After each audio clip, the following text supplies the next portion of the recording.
प्रधानमंत्री नरेंद्र मोदी द्वारा कहा गया। और साथ ही साथ आपको बता दूं कि इंडिया में कितने सनातन विरोधी हैं, जरा ये भी बता देते हैं, क्योंकि क्यों आखिर ये जो सनातन को लेकर एक नई जो बहस है वो छिड़ गई है। हिंदू धर्म का जन्म कब हुआ कोई नहीं जानता। ये कौन कह रहे हैं? ये जी परमेश्वर कह रहे हैं, जो गृह मंत्री है कर्नाटक सरकार में।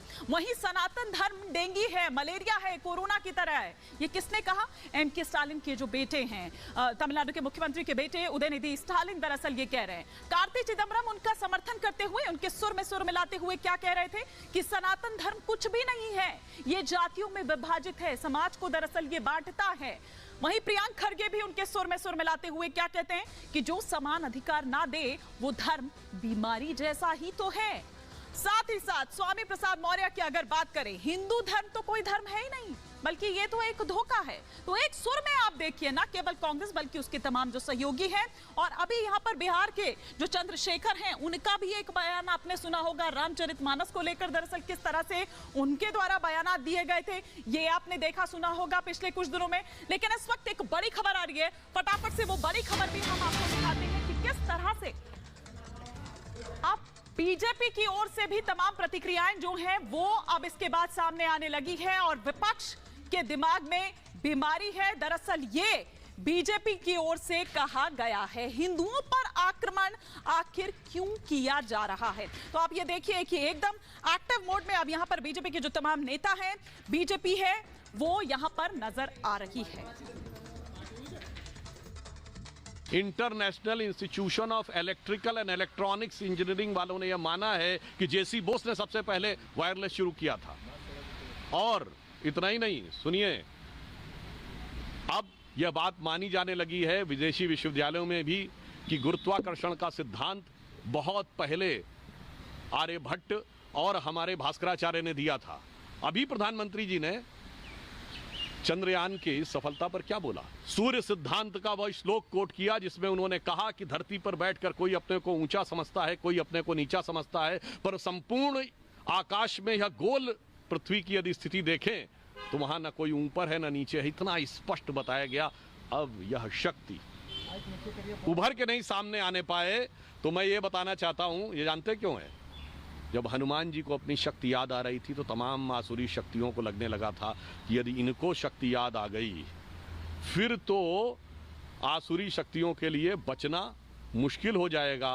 और जैसे जैसे भारतीय समाज, भारतीय संस्कृति और हिंदू संस्कृति की वास्तविक शक्ति उभर कर सामने आने लगी है तो लोगों को लगने लगा है कि पवन तनय सुत पवन समाना, काचु पिसाद रहा बलवाना, बुद्धि विवेक विज्ञान निधाना। तो बुद्धि विवेक विज्ञान सब कुछ दिखने लगा है। तो बहुत से, मैं किसी को शब्दशः ना लिया जाए, बहुत से मारीच हैं, सुबाहु हैं, कालनेमी हैं, जो रास्ता रोकने के लिए खड़े हैं। इसलिए जो आपने प्रश्न किया वो बहुत युक्ति संगत है कि लगातार इस पर आक्रमण क्यों हो रहा है। और मैं उनसे कहना चाहता हूं, विशेषकर मैं कांग्रेस पार्टी से, कि आपके नेता अगर मिस्टर परमेश्वर ये कहते हैं और आपके अलायंस सहयोगी उदय निधि ये कहते हैं कि हिंदू धर्म एक डिजीज है, तो मैं याद दिलाना चाहता हूं कि एटम बम के आविष्कारक रॉबर्ट ओपेनहाइमर को गीता में प्रेरणा नजर आती है। एटॉमिक स्ट्रक्चर देने वाले नील्स बोर ने अपनी किताब में लिखा है कि मैं उपनिषदों को पढ़ता था। रॉकेट साइंस के फादर वर्नर वॉन बॉन के गुरु हरमन ओबर्ट ने लिखा है कि मैं वेदों को पढ़कर चीजों को लेता था। वर्नर हाइजेनबर्ग जिसने अनसर्टेनिटी की थ्योरी दी, उसने अपनी किताब में लिखा है कि गुरुदेव रविन्द्रनाथ टैगोर से डिस्कशन के बाद उसे वो कॉन्सेप्ट पूरी तरीके से क्लियर हुआ। मान्यवर, अगर इन सारे लोगों को इसमें ज्ञान नजर आ रहा है और इस कांग्रेस के लोगों को और इस गठबंधन के लोगों को इसमें डिजीज नजर आ रही है, तो डिजीज इनके दिमाग में आ गई है, उसमें नहीं है। तो सुना आपने कि सुधांशु त्रिवेदी क्या कुछ यहां पर कह रहे थे। लेकिन आप ये देखिए कि यूं तो बीजेपी की ओर से पहले भी प्रतिक्रिया आ रही थी जिस तरह से उदयनिधि स्टालिन द्वारा ये बयान दिया गया था उसके बाद, लेकिन अब आज सभी एक्टिव मोड में आ गए हैं क्योंकि उनको एक कमांड मिल चुकी है, उनको एक ऑर्डर मिल चुका है कि सनातन का जो भी अपमान करे उसको माकूल जवाब दिया जाए। और आप भी पढ़िए, आप भी उसको समझिए अच्छे से, आप भी रिसर्च करिए और तथ्यों के आधार पर ही जवाब दीजिए, तथ्यों के साथ ही जवाब दीजिए। एक बड़ा पैनल आज भी स्टूडियो में मेरे साथ जुड़ा हुआ है। पहले मैं सभी का परिचय यहां पर करवा दूं। हमारे साथ रामकृपाल सिंह जी इस वक्त सीनियर जर्नलिस्ट हैं, हमारे साथ नोएडा स्टूडियो में है। आचार्य राज मिश्रा जी हिंदू धर्म गुरु हैं, इस वक्त हमारे साथ जुड़े हुए हैं। प्रेम कुमार जी सीनियर जर्नलिस्ट हैं, इस वक्त हमारे साथ जुड़े हुए हैं। संजय मिश्रा जी हमारे साथ इस वक्त हैं। समाजवादी पार्टी के स्पोक्स पर्सन प्रोफेसर भुवन भास्कर जोशी जी हमारे साथ हैं। हमारे साथ दुष्यंत नागर जी हैं और साथ ही साथ कुछ और मेहमान भी जुड़ेंगे। और स्टूडियो के बाहर से हमारे साथ चारू प्रज्ञा जी भी जुड़ी हुई हैं, जो कि स्पोक्स पर्सन है भारतीय जनता पार्टी की। लेकिन सबसे पहले चर्चा की शुरुआत दुष्यंत जी आप ही से करती हूँ। बुखार उखार तो नहीं आ गया आपको? पीएम कह रहे बुखार आ गया आप लोगों को? नहीं, देखिए प्रधानमंत्री तो इस प्रकार के जुमले बहुत छोड़ते रहते हैं, तो उनको ज्यादा सीरियस लेने की जरूरत नहीं है। अच्छा, पीएम को सीरियस लेने की जरूरत बिल्कुल नहीं है। अच्छा, उन्होंने 15 लाख खाते में देने के लिए कहा, 2 करोड़ नौकरियां देने के लिए कहा, हाँ। आतंकवाद और सारी समस्याओं को नोटबंदी से समाप्त करने के लिए कहा, तो वो देश जानता है। हाँ। रही बात सनातन धर्म की, सनातन धर्म दुनिया का प्राचीनतम धर्म है। वसुधैव कुटुंबकम की बात सनातन धर्म करता है, सबको समानता का अधिकार देता है, समता का अधिकार देता है। सनातन धर्म का सम्मान प्रत्येक नागरिक को करना चाहिए। और हिंदुस्तान सनातन धर्म की एक प्राचीन बहुत बड़ी एक संस्कृति का गवाह रहा है। तो सर जो आपके सहयोगी हैं आप उनको क्यों नहीं समझाते, और पार्टी के भीतर ही क्यों नहीं समझाई जाती? क्यों ये दो धड़ों में बटी रहती है पार्टी? कोई कहता है समर्थन करता है उसका, आप यहाँ पर ये कह रहे हैं कि भैया ये समानता की बात करता है, लेकिन वहीं दूसरी तरफ पार्टी के भीतर से आवाजें आती है कि ये समाज को बांटता है, वैमनस्यता पैदा करता है। निश्चित रूप से जो भी ऐसा कह रहा है वैमनस्यता फैलाने की बात कर रहा है, बांटने की बात कर रहा है, या तो उसने सनातन के स्वरूप को जाना ही नहीं है, समझा ही नहीं है, अज्ञानता में ऐसी बातें कर रहा है। सनातन महान है, सनातन की परंपराएं महान है। और सनातन का आज तक का आप इतिहास देख लिए, कितनी सभ्यताओं को, कितनी संस्कृतियों को यहां से रास्ता मिला है।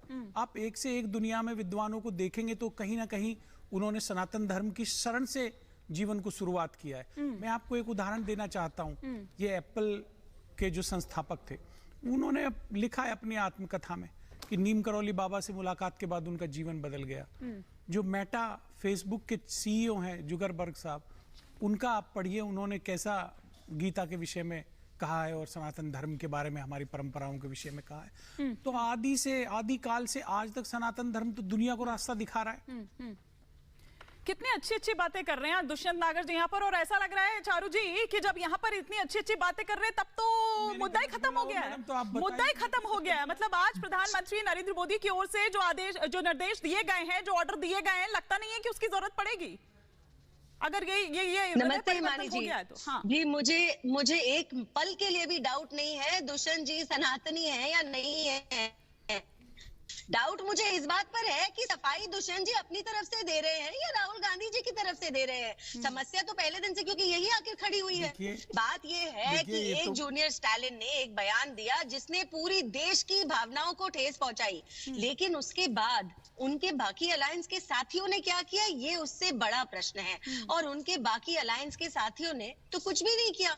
और दुष्यंत जी जिनका सहयोग करते हैं, उनके पार्टी के जो नेता है प्रियंक खरगे, उन्होंने तो सही ठहरा दिया करीब प्रियंक खरगे, कार्ति चिदम्बरम जी, परमेश्वर, बिल्कुल। तो इनकी लिस्ट तो बहुत लंबी चल रही है। और केवल राहुल गांधी जी की पार्टी का यहाँ पर सवाल नहीं है। सवाल ये है कि ममता दीदी अगर बयान भी देती है तो उनके बयान में कहीं ये नहीं दिखाई देता कि वो नाराज हैं स्टालिन से। अगर ममता दीदी बयान देती है उनके बयान में, तो ये दिखता है कि मुझे यहाँ से छुटकारा पाने दो। अच्छा, बाकी लोगों ने तो बयान तक नहीं दिया। 28 पार्टी है, बड़ा पैनल है सभी। मैं चाह रही हूँ कि कम से कम सबकी एक वॉइस तो कम से कम यहाँ पर आ जाए। बाकी 27 पार्टी कहाँ गई? बाकी 27 पार्टी कहाँ गई? उनके बारे में बात करिए आप दुष्यंत जी। अपनी पार्टी के बारे में बात करिए। आपकी राहुल गांधी ने क्या एक ठीक है आचार्य जी कुछ कहना चाह रहे हैं आपकी बात पर? ठीक है, एक रिएक्शन क्विक सबका ले लूं, फिर उसके बाद आप लड़िएगा, आपको जितना लड़ना है, लेकिन पहले आराम से शांति से बात करें। कोई लड़ने की जरूरत नहीं। आज दुष्यंत जी पता नहीं क्या खा के आए हैं, मुझे लगता है इनको सत्य का आवरण परिवर्तन हो गया। आज इस पाले में बिठाना चाहिए। बिल्कुल, आज उधर नहीं बैठना चाहिए। लेकिन तब क्या हो गया था कि जब आपके नेता कह रहे थे कि हिंदू गंदा है, तब कहा गए थे आप। जब हिंदू हिंदू जिहादी हो गया था, भगवान कृष्ण जिहाद की पाठ पढ़ा रहे थे, तब कहां गए थे? और आपके पड़ोस में बैठे हुए जोशी जी, इनकी पार्टी के जो नेता थे स्वामी प्रसाद जी, वो कह रहे थे कि रामचरितमानस की व्याख्या लेके आ गए थे, और तो और हिंदू धोखेबाज हो गए थे। तब कहां गए थे आप लोग? तब आपके मुंह चुप हो जाता है। आज जिस प्रकार का फंक्शन वहां पर डीएमके आपके सहयोगी कर रहे हैं, मुझे बताइए क्या आप में हिम्मत है कि आप इस्लाम के बारे में या क्रिश्चियनिटी के बारे में ऐसा कुछ करने की सोच सके? करने की बात तो छोड़ दीजिए, क्या कुछ करने की आप केवल विचार कर सकते हैं? क्या हिम्मत है? मुझे बताइए जरा। यहाँ बैठे हुए यहाँ बैठे हुए हैं बगुला भगत बैठे, मैं कहूंगा बगुला भगत बैठे, यहाँ बगुला भगत बैठ गए हैं कि ये बताएं क्या क्या इनमें हिम्मत है कि लगातार एक सीरीज वहां आरजेडी के लोग बैठे हुए हैं, यहाँ पर कर्नाटक में आपकी पार्टी के लोग बैठे हुए हैं। आगे चलिए, और जहां जिस प्रकार का वो विवेचना की जा रही है वो क्या था? ठीक है जोशी जी, क्या मुंबई की बैठक में यही तय हुआ था क्या? क्योंकि उसी के बाद एकदम तेजी आ गई है। यूं तो पहले भी थी, लेकिन उसके बाद तो एकदम तेजी आ गई है। हिमानी जी, जिनसे हम प्रेरणा लेके काम करने का काम करते हैं, डॉक्टर राम मनोहर लोहिया जी, आदरणीय नेताजी और माननीय अखिलेश यादव जी, जो उनका विचार है, धर्मनिरपेक्षता का जो विचार है, सभी धर्मों का आदर करने का, हम लोग उसको जीने का काम करते हैं। उस पाठशाला के हम लोग विद्यार्थी हैं जिसमें हमें पाठ ये सिखाया गया है। हमारा मौर्य क्या है भाई साहब? स्वामी प्रसाद मौर्य बात कर लीजिए ना, आप उनका विरोध कर दीजिए, या तो आप विरोध कीजिए उनका। नहीं, आप विरोध देखिए, आज जो बात बोल रहे हैं अभी इतने गेस्ट बैठे हैं, अभी एक एक रिएक्शन कम से कम सबका आ जाए सर, एक एक रिएक्शन बोल रहे हैं। अच्छा ठीक है, मैं उसी पर जवाब ले रही हूँ, रामचरितमानस की प्रतियां चलवा दी, पर जवाब ले रही हूँ। जोशी जी प्लीज कंप्लीट, फिर रामकृपाल जी का रुख करूंगी। हाँ, रंगरेज साहब भी आ गए हमारे पास। हाँ हिमानी जी, बात को हमने सबको बहुत सरलता से और बड़े धैर्यपूर्वक सुनते हैं। हम सबको जब हमारा अवसर होता है बात रखने का, हमारी पार्टी का टाइम होता है, उस समय इंटरप्ट ना करें। मैं आपको बताना चाहता हूं, हम लोग जिम्मेदारी से कहना चाहते हैं, हमारी पार्टी में आंतरिक लोकतंत्र है और सबको अपनी विचारधारा रखने का अधिकार क्षेत्र है। लेकिन जो समाजवादी पार्टी के नेता माननीय अखिलेश यादव जी का विचार है, वही पार्टी की लाइन है। और माननीय अखिलेश यादव जी हमें पाठ पढ़ाते हैं कि सभी धर्मों का आदर करिए, सभी संप्रदाय का आदर करिए, सभी जाति के वर्ग के लोगों का करें। निश्चित तौर पे ये आपके प्लीज एक एक करके आपका विचार है। अरे आपका विचार एक एक करके प्लीज, बताइए ना, एक एक करके आप थोप रहे हैं, एक एक करके देखिए, आप दोनों को रोक रही हूँ, रामकृपाल जी, बड़ी अजीब सी बात है, बड़ी अजीब सी बात है कि स्वामी प्रसाद मौर्य पर कुछ नहीं कहेंगे, स्टालिन पर कुछ नहीं कहेंगे, बल्कि सुर में सुर मिलाते हुए नजर आते हैं प्रियंक खड़गे, नजर आते कार्ति चिदम्बरम जी, परमेश्वर, मतलब, और फिर उसको फ्रीडम ऑफ स्पीच का यहाँ पर नाम दिया जा रहा है। ये बड़ी अजीब सी बात है। मतलब सनातन को गाली देकर क्या भला करने की सोच रहा है क्या विपक्ष? देखिए, मैं इतना ही कहूँगा कि एक वो है, कविता की लाइनें हैं कि बदनाम हुए बटमार मगर घर तो रखवालों ने लूटा। विपक्ष को इस समय चुनौती बीजेपी से कम अपने ही लोगों में से ज़्यादा है। बिल्कुल, क्योंकि देखिए, लोकतंत्र हर पार्टी में अच्छी चीज़ होती है, लेकिन लोकतंत्र अगर अनुशासन की छतरी के नीचे रहे तभी वो कुछ रिजल्ट दे पाता है। अगर वो छतरी बाहर हो जाए तो फिर वो लोकतंत्र जो है अराजकता में बदल जाता है। और इस समय जो विपक्ष को एकजुट होने की कोशिश हो रही है बहुत दिनों से, अगर जिसको मोदी जी कई बार कहते हैं ना बयान बहादुर, ये बयान बहादुर तो बीजेपी में हैं, लेकिन मुझे लगता है अपोजिशन में कुछ ज़्यादा ही बयान बहादुर हो गए हैं जिनको इससे मतलब नहीं है। अब ये उदयगिरी जी ने जो बात कही है वो अपने पिताजी से ही पूछ लेते कि जब आप मैनिफेस्टो बना रहे थे तब उसमें ये क्यों आपने डाला कि मैं बुजुर्गों को तीर्थ यात्रा करवाऊंगा। तब तो ममता जी चंडी पाठ कर रही थी और स्टालिन जी तीर्थ स्थलों का दौरा करा रहे थे, क्योंकि तब आपको वोट लेने थे। आज आपके सुपुत्र जी कह रहे हैं कि ये तो समाप्त कर देना चाहिए। वो ईवी रामास्वामी नायकर पेरियार की राह पर चल चुके हैं, अपने दादाजी की राह पर चल चुके हैं। तो एक राह पकड़ लीजिए ना। देखिए, उनको जो है, उनको सिर्फ तमिलनाडु की राज्य की पॉलिटिक्स से मतलब है, और उनके पिताजी जो है वो कहीं ना कहीं राष्ट्रीय राजनीति का ख्वाब देख रहे हैं। तो वो एक सॉफ्ट हिंदुत्व को तो अपनी तरफ रखते हैं, और बेटा जो है वो खाटी जिसको कहते हैं ना, उत्तर भारत में चूंकि एक पिछड़ी जातियों का बड़ा वर्चस्व रहा है, तो और वहाँ ऐसा नहीं है। वहाँ दलितों का, पिछड़े उतने नहीं हैं, वहाँ दलितों का एक बहुत बड़ा ग्रुप रहा है जो आज से डीएमके और मतलब मैं कहूँ तो पेरियार के जमाने से ही रहा है। वो देखते हैं कि ये न चला जाए, क्योंकि उनको कहीं न कहीं लग रहा है कि बीजेपी साउथ इंडिया में भी दरवाजे पर थोड़ा सा पहुंच गई है, चाहे वो तेलंगाना हो या उधर हो, एक डर है। तो वो इस डर में ऐसा बदहवास हुई है कि वो सीधे सीधे सनातन को किससे जोड़ दिया, मलेरिया डेंगू उससे। अब जाहिर सी बात है कि एक स्टैंड तो लेना पड़ेगा अपोजिशन को, कि आप ये नहीं कह सकते कि चुप हो सकते हैं, चुप रह जाएं, तटस्थ नहीं रह सकते आप एक मंच पर आए हैं, आपको और यही काम जो आप कह रहे हैं कि आपको एक लाइन लेनी पड़ेगी, यही काम किसी टाइम पर प्रेम कुमार जी, राजीव गांधी जी ने किया था कि एक जेब में हिंदू और एक जेब में मुसलमान, लेकिन हुआ कुछ नहीं। अगले ही पल आप देखिए कि वो चुनाव हार गए थे। तो एक लाइन बिल्कुल ठीक कहा रामकृपाल जी ने कि एक तो आपको यहाँ पर तय करना पड़ेगा, या तो इस पार या तो इस पार। देखिए, रामकृपाल जी बहुत सही बात बता रहे थे कि तमिलनाडु में डीएमके की पॉलिसी तीर्थ यात्रा कराने की भी है। तो बात कहाँ है? लोग कह रहे हैं कि जैसे नरेंद्र मोदी जी ने कहा कि सनातन का अपमान बर्दाश्त नहीं। आ रही हूं चारू जी। तो बिल्कुल सही बात है। सनातन का अपमान कौन कर रहा है? जो छुआछूत को बढ़ावा देता है, जो दलित के घोड़ी चढ़ने पर उसकी जान लेता है, जो दलितों की मॉब लिंचिंग करता है, वो लोग सनातन का विरोधी हैं और इस सनातन का अपमान बर्दाश्त नहीं होना चाहिए। जो लोग हिंदू राष्ट्र की बात कर रहे थे, आज अचानक चुप होकर सनातन पर चले आए हैं। जो न्यू इंडिया की बात, अब ऐसे डिस्टर्ब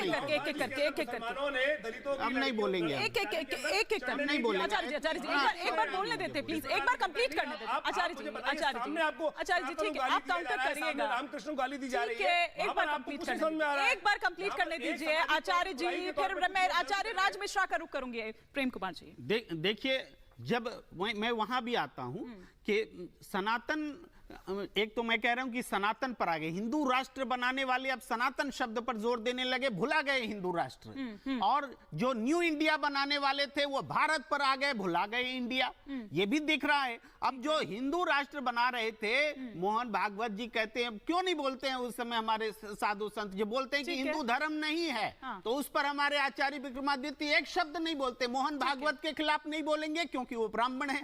स्वामी नहीं बोलेंगे भाई, दलित नेता है, की पद्धति पता है आपको? दलित नेता उपेक्षा की गई किसी की? दलित नेता है, समाजवादी पार्टी देखिए वरिष्ठ पत्रकार हैं, आप थोड़ा आराम से इत्मीनान से बात कर सकते हैं, इस तरह से नहीं। इस देश के अंदर वक्तव्य देने में भी ब्राह्मणवाद है, आप जैसे लोगों ने किया है, सनातन ने कहीं नहीं किया। सनातन ने सर्वे भवन्तु सुखिनः सर्वे सन्तु निरामया की बात करी, वसुधैव कुटुम्बकम की बात करी। मैं रोक रही हूं, आचार्य राज मिश्रा पहले एक बार जवाब दे दें, फिर मैं चारू प्रज्ञा जी का रुख करूंगी और तब संजय जी का। चारू प्रज्ञा जी, वो न्यू इंडिया बनाने वाला जो यहाँ पर एक बात यहाँ पर प्रेम कुमार जी ने कही है, उस पर मैं आऊंगी, लेकिन पहले एक बार आचार्य राज मिश्रा जी। सबसे पहले हिमानी जी, मैं बहुत दुख हो रहा है वाकई में सनातन धर्म की इस प्रकार की परिस्थिति को सुन करके।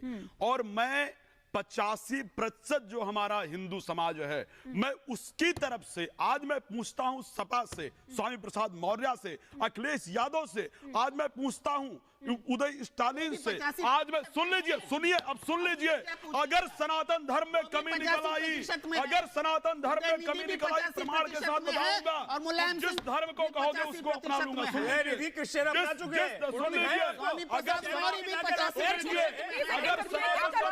अगर सनातन धर्म में कमी निकल आई, चाहे वो सपा हो, चाहे बसपा हो, चाहे कांग्रेस हो, चाहे उदय स्टालिन, सुन लीजिए, सनातन परंपरा का विरोध करना पड़ेगा, छुआछूत का विरोध करना पड़ेगा।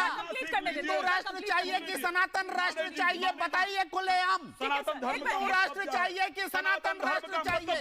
बदल गया आपका स्टैंड, बताइए भारतीय जनता पार्टी के नेता। आपकी बात इस तरह से नहीं, आराम से, इस तरह से नहीं, आप एक रिस्पेक्ट देकर अपने को सनातन धर्म कहता क्या है? सबसे पहले मैं वो कहना चाहता हूं, सनातन धर्म कहता है परम विदित परम परहित सरिस धर्म नहीं भाई और पर पीड़ा सम नहीं अधमाई। सनातन धर्म कहता है कि दूसरे को पीड़ा न दिया जाए वो धर्म है। छुआछूत सुन लीजिए, सुनिए, छुआछूत की बात कर रहे हैं ना। क्यों है? जब निषाद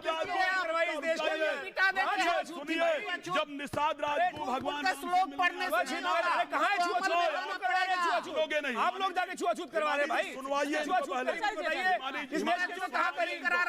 पहले मुझे बताइए, राजा बना दिया, देश का राजा बना दिया।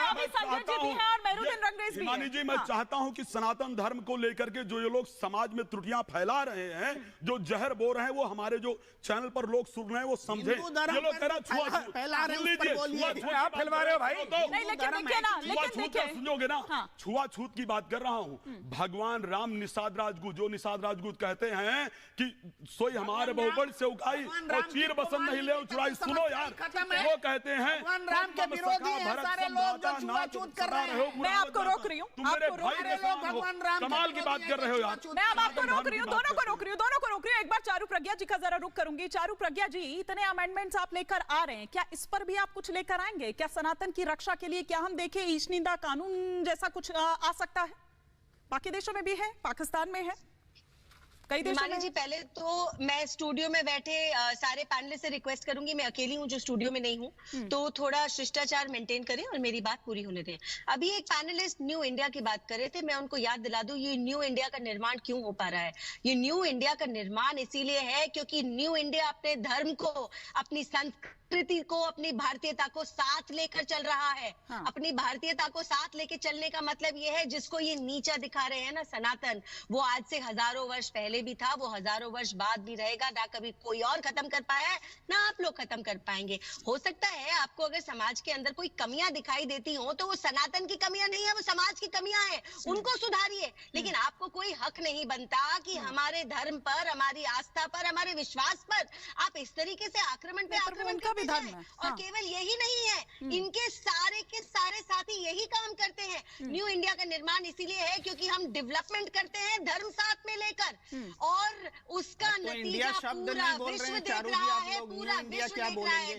जो भारत की नई जगह है ना विश्व गुरु की, इंडिया शब्द बोलने से आपने परहेज कर दिया। हम जो हुआ अब न्यू इंडिया क्या बोलेंगे आप? वापस अपनाने की कोशिश करी है, उसको साथ लेकर चले हैं। हमने अपनी आइडेंटिटी झाड़ी और खत्म नहीं करी जैसे आपके समय में किया करते थे। अच्छा, और आप जिस तरीके की बातें कर रहे थे, सनातन आज पैदा नहीं लिया है, बीजेपी आई तो सनातन हो गया। हिमानी जी, एक बार कंप्लीट कर देते हैं। लेकिन चारू जी, मेरे सवाल का भी जवाब, मेरा सवाल भी ध्यान में रखिएगा कि क्या इतने अमेंडमेंट्स हो रहे हैं, क्या ऐसा कोई कानून भी हम देख सकते हैं सनातन की रक्षा के लिए?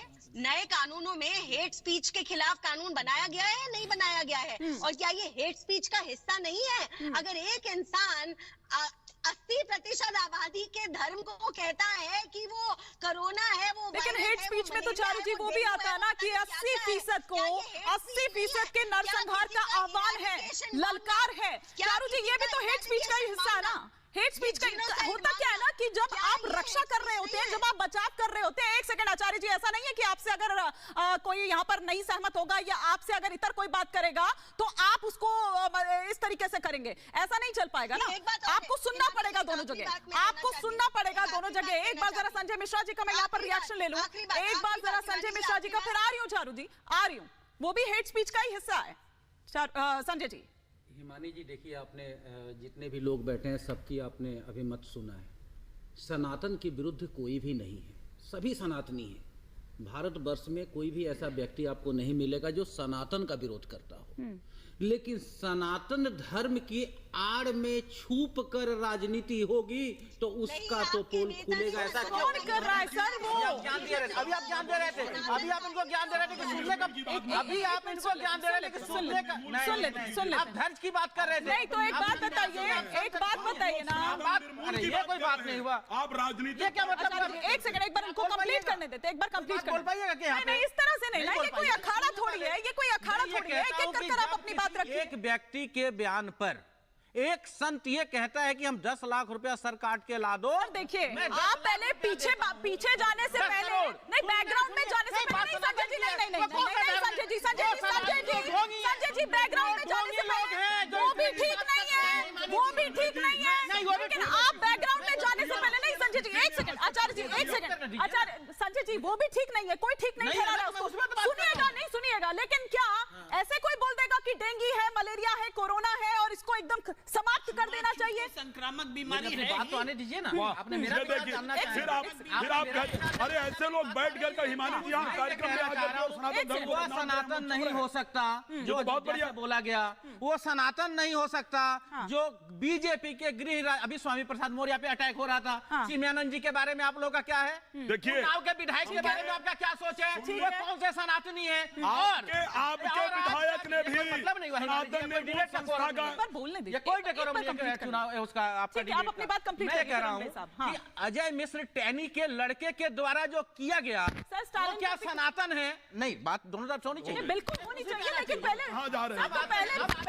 ये कौन सा सनातन का ठेकेदार हो आप? ये कौन सा ठेकेदार है सनातन के? जो मन में आएगा आप बोल देंगे, जिसकी हत्या कर देंगे। आप सनातन के ढोंगी, सारे ढोंगी लोग हो, सारे ढोंगी लोग हो, सनातन धर्म के आड़ में बैठ आप लोग ढोंग करते हैं और देश के लोगों को गुमराह करते हैं। अगर एक साथ सब बोलेंगे, देखिए सर मुझे कुछ समझ नहीं आ रहा है सर, सुनिएगा ना, एक मिनट आप दोनों सनातन है शिक्षा, विपक्ष का सनातन है व्यवसाय, विपक्ष का सनातन है सुरक्षा, व्यवसाय विपक्ष का सुरक्षा। आप लोग ड्रामा करने बैठ जाते हैं। सुन तो लीजिए, सुन तो लीजिए, सुन लीजिए, सनातन के ठेकेदार नहीं है आप, जो भी कर रहा है, जो भी ठेकेदार नहीं है यहाँ पर, लेकिन सनातन वालों के लिए यहाँ सपोर्ट करने बैठ जाते हैं आप लोग, घर में छुपाने बैठ जाते हैं आप लोग उनके लिए यहाँ राजनीतिक संरक्षण दे देते हैं, उनके लिए वकील दे देते हैं, लगातार पूरी तरह से दंड भेद हर प्रकार की हम आपको रोक रही हूँ, आचार्य जी आपको भी रोक रही हूँ, आचार्य जी आपको भी रोक रही हूँ, संजय जी आपको भी नहीं, संजय जी रंगरेज साहब भी हैं, रंगरेज साहब एक एक करके नहीं, पर सर एक बात बताइए ना, जो लोग उपहास उसका उड़ाते हैं, जो लोग इस तरह की बातें करते हैं, उनके लिए दो शब्द नहीं आप कहते हैं? नहीं तो उस पर क्या आ रहा था पहले? शुरुआत ही उससे करिए ना, शुरुआत ही उससे आपको करनी चाहिए थी। आपको शुरुआत, एक सेकंड ना सर, सुनिएगा, सुनिएगा कि नहीं? एक सेकंड, स्वामी प्रसाद मौर्य कौन है जिसे इन्होंने शुरुआत की? संजय जी मैं सभी की बात यहाँ पर कर रही हूँ, लेकिन किसी ने भी आप में से स्टालिन से शुरुआत ही नहीं की। कर रहा हूँ ना, नहीं अब तो आप इतना बोल गए। ये है कि जो सनातन के अंदर जो छुआछूत है इसे खत्म करना होगा। आज भी मैं कह रहा हूँ और आपके चैनल पे जिम्मेदारी के साथ कहता हूँ, किसने बांटा वो सनातनी नहीं है क्या? ये बैठाएंगे अपने बगल में,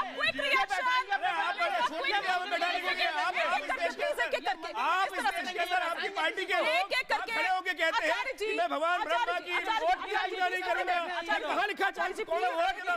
पार्टी के लोग बैठ के यहाँ पर सनातन को उखाड़ के फेंकने का प्रयास करते हैं। संजय जी ठीक है, अब इस तरह से नहीं चल पाएगा, इस तरह से नहीं चल पाएगा। आप थोड़ा सा इस तरह से नहीं चल पाएगा। जय सनातन, सनातन है, थोड़ा सा शांत रहिए आचार्य जी, थोड़ा सा शांत, आचार्य जी इस तरह से नहीं, संजय जी प्लीज, बस रंगरेज साहब, वरना मैं स्टूडियो में नहीं रहूंगी, फिर मैं चली जाऊंगी मैं बाहर स्टूडियो से, इस तरह से नहीं चल पाएगा। जो जय श्री राम के नारे लगा के लोगों को मारते हो, लिंचिंग करते हो, और जो साधु संत धर्म संसद बुलाकर एक समाज के लोगों को मारने और काटने की बात करते हो, ऐसे लोगों को उन्होंने मलेरिया और ये सारे, और जब अल्लाहू अकबर के नारे लगते हैं, एक सेकंड रंगरेज साहब, लोग हैं जो हिंदू धर्म का चोला पहनकर और अंदर से इतनी नफरत लेके बैठे हैं। एक सेकंड, अच्छा रंगरेज साहब सुनिएगा, रंगरेज साहब एक सेकंड सर, एक सेकंड रंगरेज साहब, अरे रंगरेज साहब थोड़ा सा स्टॉप भी। आपने कहा जय सिया राम का नारा लगाते हुए लिंचिंग करते हैं, जब अल्लाहू अकबर के नारे लग रहे होते हैं सेम होती है, क्योंकि देखिए अगर आप उस तरह कहेंगे तो इस तरह से भी आएगा। अच्छा किसी ने किसी की लिंचिंग नहीं की, अच्छा ना मारा गया, ना मुसलमानों ने कहा धर्म संसद बुलाकर हिंदू धर्म को मारने काटने की बात करी गई है। मगर ये हिंदू धर्म में कैसे हो रहा है? ये वो लोग हैं जिन्हें मलेरिया और कोरोना कहा गया, वो जो मंच से वो कट्टर नहीं वो मंच से जो जहर अलापन पोलियो हो तुम इस देश के। ठीक है रामकृपाल जी, ठीक है हो गया रामकृपाल जी, नहीं इस तरह से नहीं, मैं आप दोनों को रोक रही हूँ, आप दोनों, रंगरेज साहब इस तरह से नहीं, प्लीज बैठ जाइए, रंगरेज साहब देखिए इस तरह से नहीं पाएगा। ये बदतमीजी करने बैठे हैं यहाँ पे। जो गलत है वो गलत है। बदतमीजी करने बैठ गए यहाँ पे। नहीं, आप शांत हो जाइए, शांत हो जाइए, शांत हो जाइए। बिल्कुल बिल्कुल रंगरेज साहब, इस तरह से नहीं चल पाएगा। अगर आप इस तरह से करेंगे, नहीं, ये बहुत गलत बात है, ये गलत बात है। अच्छा, आप बैठ जाइए, आचार्य जी बैठ जाइए। इनको बाहर निकाले बैठ गए, बाहर निकाले बैठ गए, बाहर निकाले बैठ गए। आप बैठ जाइए, आप बैठिए तो सही। इनकी सरपरस्ती में यहाँ बैठे हुए, आप बैठेंगे, इनकी सरपरस्ती में यहाँ बैठ गए। बैठिएगा तो सही, आप बैठिए तो सही। बैठ गए, आप बैठिएगा क्यों? तू तड़ाक मत कर, बैठ के। ठीक है, ठीक है आचार्य जी, तू तड़ाक करने की जरूरत नहीं है, बैठ के। पहले बैठिए, पहले बैठिए, पहले बैठिए आचार्य जी। बदतमीजी करेंगे बैठ के, नहीं बदतमीजी नहीं करें बैठ के। आप होंगे रोड पर लगा सकते हैं, लेकिन टीवी में बैठ के बदतमीजी करना आप लोगों के साथ बिल्कुल नहीं है। तू तड़ाक न करें बैठ के। आचार्य जी बैठिए जरा, बैठिए जरा। रंगरेज साहब देखिए, एक डेकोरम होता है, प्लीज। अगर आप इस तरह से करेंगे तो नहीं चल पाएगा। आपको माफी मांगनी चाहिए, आपको माफी मांगनी चाहिए, नहीं तो फिर इस तरह से नहीं चल पाएगा ना। आप आकर उनको ना बता रहे जा रहा, आपने उसके लिए मैं दोनों को कह रही हूँ, मैं आप दोनों को कह रही हूँ। नहीं, इस तरह से आप बैठ जाइए, प्लीज बैठ जाइए, प्लीज बैठ ऐसे लोगों को जाइए, डिबेट शांति से प्लीज।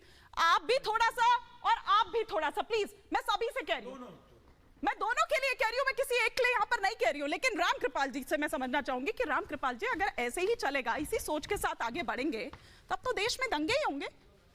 देखिए मानी जी, हर सोच के हर तबके में कुछ लोग होते हैं, अपवाद होते हैं, लेकिन एक्सेप्शंस कांड भी जरूर। देखिए यहाँ जो लोग बैठे हुए हैं, मैं इतना जानता हूँ कि वो अपने समाज के प्रतिनिधि हैं। हम सब ये स्वीकार करते हैं कि हमारे भी अंदर बहुत सारे लोग अवगुणी हैं। देखिए इसको स्वीकार कीजिए। सबसे पहला होता है, अगर मेरे बच्चे ने किसी को जा करके थप्पड़ मारा है तो पहले मैं अपने बच्चे को डांटूंगा। बिल्कुल ठीक बात। न कि ये कहूंगा कि आपका भी बच्चा थप्पड़ मारता है गांव में लोगों को। बिल्कुल ठीक बात। मेरा ये कहना है कि देखिए कहीं से भी, जैसे दुष्यंत भाई भी कह रहे हैं कि सनातन, एक तो किसी भी धर्म के मूल में हमेशा करुणा, दया, प्यार, स्नेह ये चीज होती है। वसुधैव कुटुंबकम की देखिए, मैं एक बात कह रहा हूँ कि हो सकता है कई कुरीतियां जुड़ गई हों समय के साथ, लेकिन याद कीजिए दुनिया का कोई भी ऐसा धर्म नहीं है जहाँ पे पृथ्वी को शांत रखने के लिए, अंतरिक्ष को शांत, यहाँ तक वनस्पतियाँ शांति। मतलब आप सोच सकते हैं कि जो वनस्पति तक को शांत और उसको नहीं वो करना चाहता, वो किसी को पीड़ा नहीं देगा। अपवाद होते हैं, अपवाद आपके समाज में भी होंगे, हमारे समाज में। तो मैं ये कह रहा हूँ कि कम से कम उस जिसने अपवाद था उसकी तरह हमारा बिहेवियर तो नहीं होना चाहिए ना। ठीक बात है। आप लोग तो समाज के प्रतिनिधि हैं। आफ्टर ऑल जितना भी हम विवाद करें, लेकिन हमेशा आप लोगों के मुंह से निकले कि नहीं हम सब बैठे हैं, उम्मीद है, देयर इज होप, एक बेहतर देश बनाएंगे हम बैठ करके, जिनमें हमारी बुराइयां हैं, चाहे वो हम सनातन के नाम पर अगर कोई गलत कर रहा है उसका हमारा दायित्व है, स्वामी जी का दायित्व है। ठीक बात है। आपके यहाँ अगर कोई नफरत फैला रहा है आपका दायित्व है। लेकिन और यही गंगा जमनी तहजीब है, लेकिन यही सामाजिक सद्भाव है, सौहार्द है। आखिरी वाक्य कहूंगा, कितना भी झगड़ लीजिए लेकिन ये मत भूलिए कि आप उदयनिधि नहीं हैं। ठीक बात। आप एक समाज के प्रतिनिधि करने आए हैं, जो हमारा मूल है कि हम सब मिलकर एक बेहतर दुनिया बनाएंगे। तो कृपया हमारे अपने व्यवहार में वो चीज नहीं झलकनी चाहिए। बस इतना ही करें। दुष्यंत जी, मैं आपसे यहाँ पर समझना चाह रही हूँ कि यही बात हो रही है कि फिर ऐसे में कोई भी अगर सनातन को बार बार चोट पहुंचा रहा है, बार बार इस तरह से गाली दे रहे हैं, सिर्फ वोटों के नहीं तो गलत है, तो सर इसका खंडन करते हुए कोई यहाँ पर नजर नहीं आ रहा है। आपकी ओर से यहाँ पर राहुल गांधी चुप है, सोनिया गांधी चुप है, वो कुछ भी ऐसा कहते हुए नजर नहीं इस पर आते, बल्कि मल्लिकार्जुन खड़गे के बेटे प्रियांक खड़गे वो फेवर करते हुए, सुर में सुर मिलाते हुए नजर आते हैं। आपके जी परमेश्वर गृह मंत्री हैं कर्नाटक के, वो सुर में सुर मिलाते हुए नजर आते हैं। कार्ति चिदम्बरम सुर में सुर मिलाते हुए नजर आते हैं। ये क्या है सर? उधर कुछ और इधर कुछ और।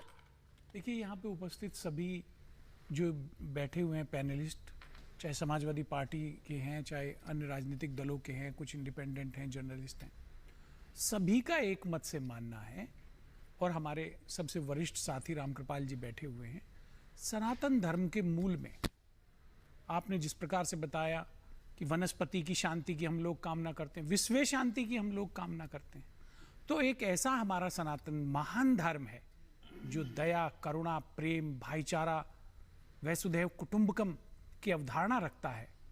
उसके विषय में अगर कोई व्यक्ति, कोई राजनीतिक दल कोई अलग राय रखता है तो उसे सनातन धर्म को जानने की जरूरत है, अच्छे विद्वान ऋषि मनीषी से मिलने की आवश्यकता है।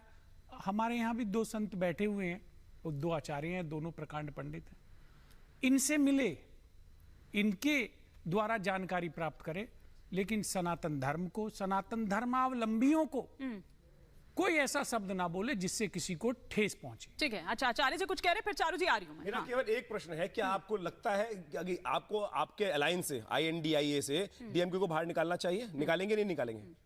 देखिए मैं निकालेंगे नहीं, आप अपनी राय दे दीजिए। लेने वाला आप मुझे बताइए, यहाँ बैठे हुए हमारे साथ जोशी जी है, निकालेंगे कि नहीं निकालेंगे? निकालेंगे। अरे भाई सुनो, सामने गाली दे रहे हैं, सनातन को खत्म करने की बात कर रहे हैं। अभी आप इतनी अच्छी बात, दिव्य ज्ञान की बात कर रहे थे, आपको निकालना चाहिए।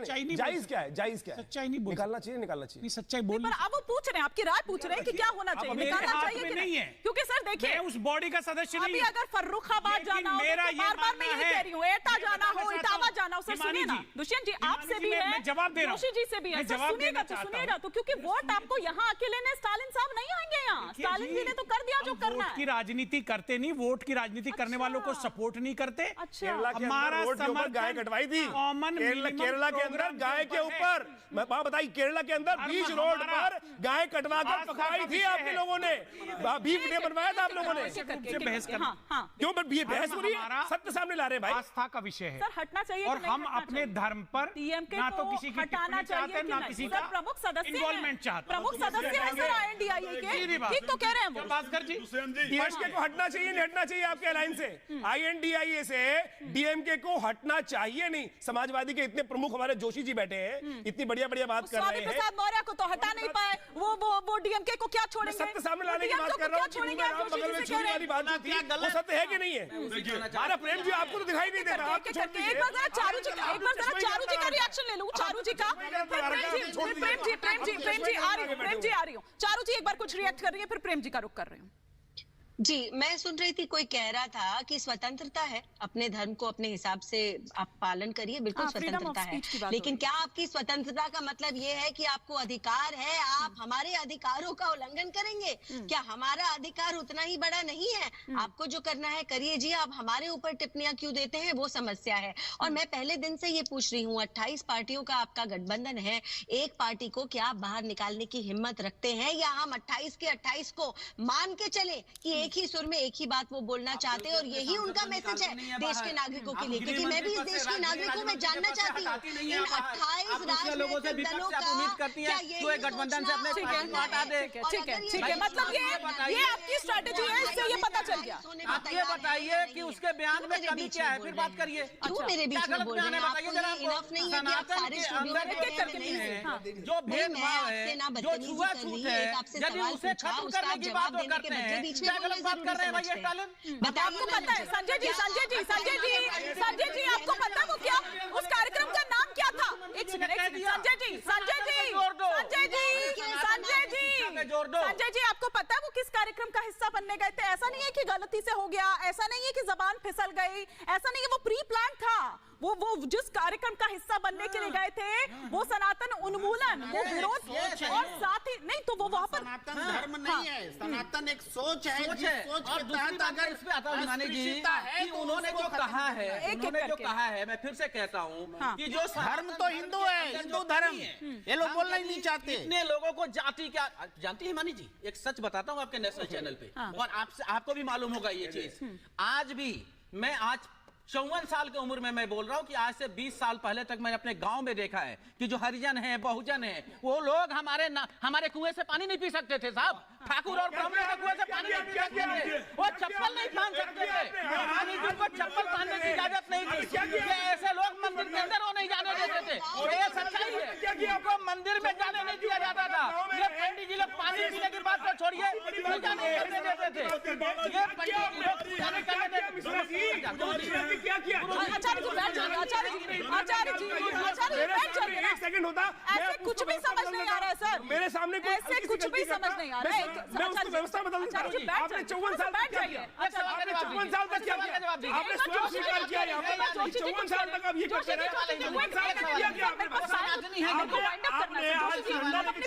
आचार्य जी प्लीज बैठ जाइए, एक लास्ट सवाल में जोशी जी का ले रही हूँ। नहीं, जोशी जी आप बोलिएगा तो ठीक है, नहीं तो समय नहीं मिलने का आपको। एक सेकंड नहीं, इस तरह से नहीं सर, इस तरह से नहीं, इस तरह से नहीं। एक सेकंड बिल्कुल नहीं हो सकता, वो राक्षस होगा, आपका हर जान पहुंचा, वो राक्षस होगा, राक्षस। बहुत शुक्रिया आप सभी का, बहुत शुक्रिया, बहुत शुक्रिया।